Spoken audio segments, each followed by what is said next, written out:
Dan kita beralih ke ayat yang ke-12 di mana Allah Ta'ala berfirman, ya'lamuna ma taf'alun. Mereka mengetahui apa yang kalian kerjakan. Inilah sifat keempat yang harus dimiliki oleh setiap saksi, yaitu jangan pernah memberikan kesaksian kepada siapapun yang tidak mengilmui, tidak memiliki kompeten. Jika tidak, maka tentu akan fatal akibatnya. Jika kita memberikan satu kesaksian, kepercayaan kepada seseorang yang dia tidak memiliki ilmu, tentu akan berantakan. Jika seorang mufti atau seorang hakim saja, dia mungkin membutuhkan waktu berbulan-bulan untuk memecahkan atau memutuskan suatu perkara, ya, untuk mengkajinya, ya, sampai dia bisa memutuskan. Itu pun tentu dengan penuh kehati-hatian, tidak boleh sembarangan. Jika tidak, maka akan ada yang terzolimi. Dan itu pun dia masih harus melibatkan banyak pihak untuk mendukung fatwanya. Lantas setelah semuanya tersedia, dia bisa memutuskan apakah putusannya itu menjamin adalah putusan yang tepat, ya? Tidak. Boleh jadi dia keliru dengan keputusannya. Ini adalah ijtihad. Maka bagaimana halnya dengan malaikat? Di mana untuk memutuskan dengan cepat apakah manusia atau amalan yang diperbuat oleh manusia ini termasuk ke dalam amal kebaikan atau keburukan, atau ini adalah perkara-perkara yang amat tipis antara halal dan haram atau yang disebut dengan syubhat, maka mereka membutuhkan ilmu yang kuat, ya. Malaikat ini tidak hanya melihat tangan kita ini bergerak untuk bersedekah, akan tapi mereka juga mengetahui niatnya, niat di balik sedekah itu. Apakah ikhlas, ataukah riya, ataukah terpaksa.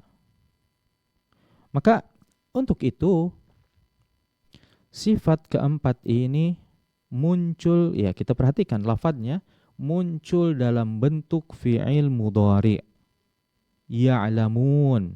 Bukan ulama atau alimun, tidak sebagaimana tiga sifat sebelumnya yang berbentuk isim, yaitu berbentuk sifat.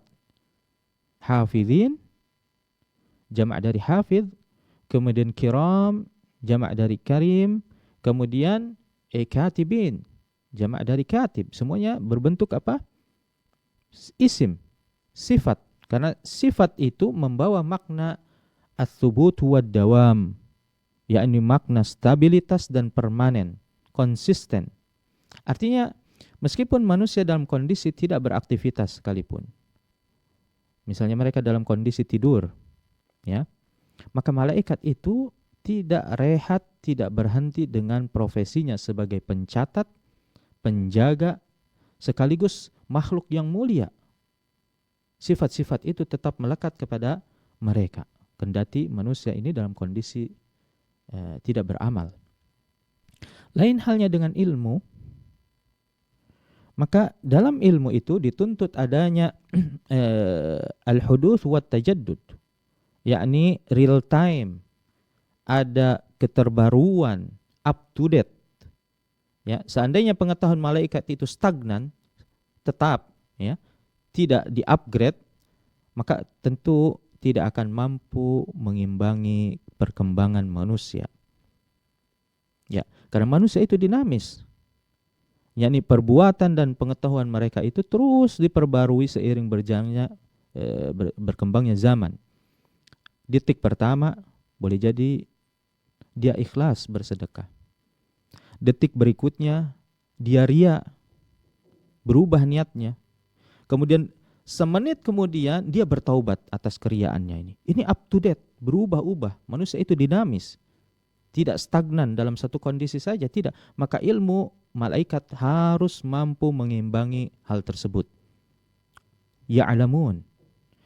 Misal dulu mungkin riba itu hanya terjadi dalam barter, tukar menukar barang. Maka di zaman kita sekarang ini, riba itu ada banyak ragam variannya. Ya. Maka seandainya ilmu malaikat itu tetap, ya, tidak berubah, tidak diupdate, tentu mereka akan ketinggalan zaman, tidak bisa menghukumi setiap perbuatan manusia yang paling mutakhir.